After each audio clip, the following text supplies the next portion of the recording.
ان مجالس میں بھی آپ بہت شوق ذوق کے ساتھ توجہ کے ساتھ بیٹھیں، اور یہ جو 10 دن کے ایام ہیں ان کے اوقات کو بھی خوب عبادت میں گزاریں، ذکر میں، تلاوت میں، نوافل میں، جتنا عبادت کر سکتے ہیں اتنا کریں، اپنے آپ کو تھکائیں عبادت میں۔ ہم نے چونکہ اس دفعہ یہ فیصلہ کیا کہ جو لوگ پہلی مرتبہ آئے ہیں ان کو مسجد میں ہم سنت اعتکاف بیٹھنے میں ترجیح دیں گے، تو جو پرانے بہت سارے ساتھی تھے وہ تو نفلی اعتکاف میں باہر، اور نئے ساتھی مسجد کے اندر۔ اب نئے ساتھیوں کو ماحول کا اندازہ نہیں ہوتا، باتیں کرنے کی عادت ہوتی ہے تو وہ مسجد میں بھی آ کے بھی اسی طرح باتیں کرتے رہتے ہیں۔ تو بھائی یہ بات ذہن میں رکھیں کہ مسجد کے اندر عام حالات میں بھی دنیا کی باتیں کرنا مکروہ ہے، عام حالات میں، پھر رمضان کا مہینہ اور پھر آخری عشرہ اور پھر اعتکاف کی حالت، اس میں اگر ہم دنیا کی باتیں کریں گے تو پھر سوچو اللہ کو یہ کتنا ناپسندیدہ بات ہوگی۔ اس لیے جو نئے لوگ آئے ہیں وہ یہاں پر ذکر اذکار میں اپنا وقت گزاریں، نہ کوئی پالیٹکس پہ بات کریں، نہ کوئی بزنس کی باتیں کریں، کوئی بات ہی نہ کریں آپس میں، بس اللہ سے باتیں کریں، اللہ کو یاد کریں، کلمہ پڑھیں، سبحان اللہ، الحمدللہ کا ذکر کریں، استغفار کا ذکر کریں۔ ایک دوسرے سے بات کرنا اس کو جرم سمجھیں۔ میں پھر گزارش کر رہا ہوں کہ ایک دوسرے سے بات کرنا اس کو جرم سمجھیں۔ بہت کوئی مجبوری ہو تو آہستہ آواز کے ساتھ بات کر لیں، چونکہ عادت ہی نہ بنی ہوتی۔ ذرا کھانے کا وقت ہوا افطاری کا، بس ایک دوسرے کے ساتھ باتیں شروع ہو گئی، اور اتنی طبیعت پہ کوفت ہوتی ہے اس وقت کہ مسجد میں بیٹھے ہوئے پھر دنیا کی باتیں کر رہے ہوتے ہیں۔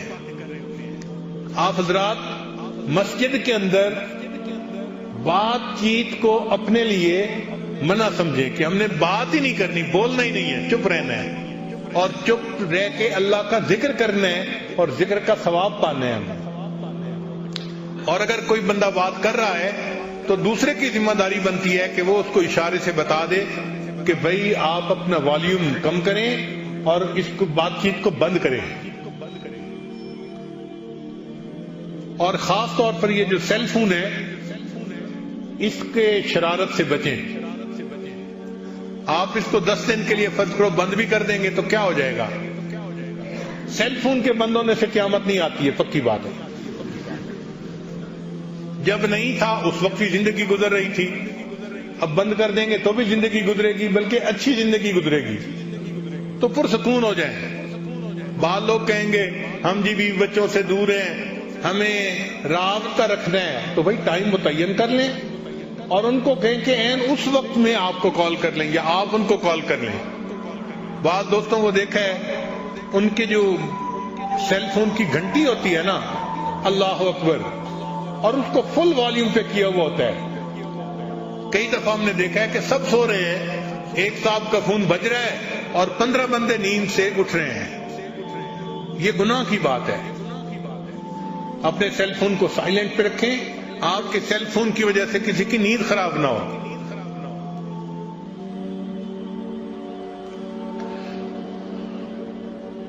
اور اس کا استعمال جتنا آپ کم کر سکتے ہیں اتنا کم کریں۔ سیل فون کو ڈسکنیکٹ کر لیں اور اپنے دل کو اللہ سے کنیکٹ کر لیں۔ سمجھے نا؟ سیل فون کو ڈسکنیکٹ کر لیں اور اپنے دل کو اللہ سے کنیکٹ کر لیں اور اللہ سے کریں باتیں، اللہ سے مناجاتیں کریں۔ یہ اللہ سے مانگنے کا وقت ہے۔ اور چھوٹی چھوٹی بات پر یہ جو حال ہے نا، اس سے باہر نہ نکلیں۔ سنت اعتکاف والے بغیر کسی وجہ کے اس دروازے سے باہر قدم رکھ دیں گے تو ان کا اعتکاف ختم ہو جائے گا۔ بلا وجہ مسجد سے باہر نہیں نکل سکتے۔ اگر آپ کو اعتکاف کے مسائل کا نہیں پتا تو مجمع میں بہت سارے علماء موجود ہیں، آپ ان سے مسائل سیکھیں کہ جی مجھے یہ وقت کیسے گزارنا ہے اور کس ضرورت کی وجہ سے میں باہر نکل سکتا ہوں اور کس کی وجہ سے نہیں نکل سکتا۔ ان مسائل کو سیکھیں گے ثواب ملے گا. حدیث مبارکہ میں ہے علم کا ایک باب سیکھنے پر 1000 رکعت نفل پڑھنے سے زیادہ کا ثواب ملتا ہے. تو مسائل کو سیکھنا ہماری ذمہ داری ہے.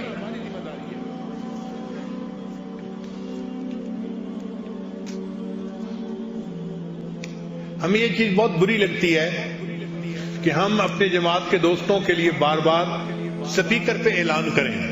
کیوں اعلان کرنے کی ضرورت پیش آ رہی ہے؟ عادت نہیں ہے ہماری. الحمدللہ ہمارے یہاں بڑے بڑے بھی اجتماع ہوتے ہیں, ہزاروں لوگ بھی ہوتے ہیں. ہم نے اپنے اجتماعات میں کبھی اعلان نہیں کیا کبھی کوئی کہ یہ کر لیں اور یہ کر لیں. مجمع میں اتنی تمیز ہوتی ہے کہ کیا کرنا ہے اور کیا نہیں کرنا.